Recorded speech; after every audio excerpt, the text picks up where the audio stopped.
You think wars are fought with bombs. But what if the real battlefield is your mind?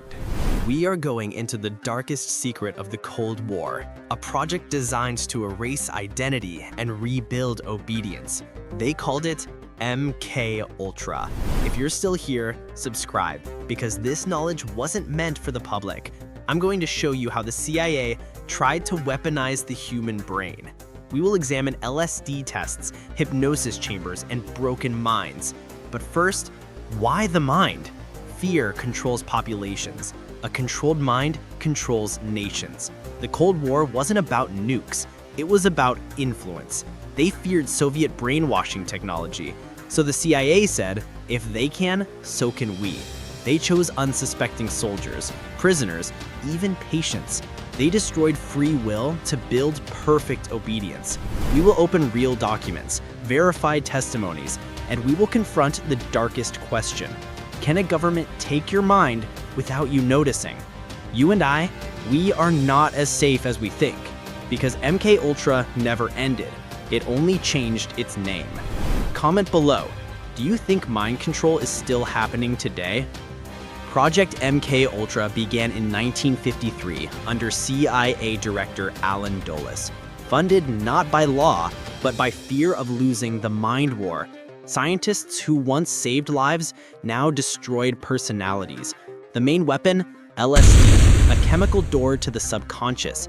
They pushed subjects into chaos to rebuild control. Memory erasure experiments tore identities apart. Hypnosis used not to heal, but to program obedience. Some forgot who they were. Some forgot they ever existed. We must ask, where did ethics go? The CIA believed the goal justified the horror. Subjects were drugged without consent, even in hospitals. One test was disguised as therapy for depression, but instead of healing, they shattered the mind. Government trusted, doctors respected, and victims left alone. Some escaped. They told the truth. They were ignored. Others never made it out. Their records vanished, and silence became a weapon too. We are opening the classified vault now. You will see documents they tried to burn. Like the video before this knowledge disappears again. One victim, Frank Olson, a biochemist who knew too much.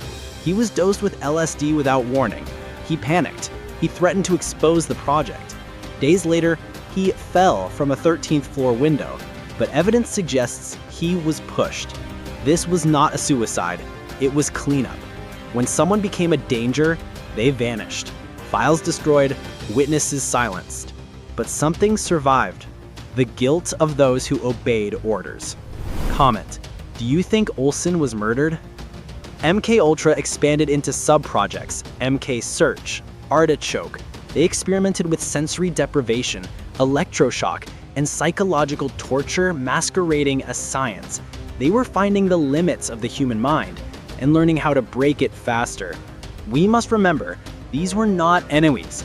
They were citizens. Trust used as a weapon is the darkest betrayal. Even children were targeted. Project Monarch. Programming minds to obey from childhood is ultimate control.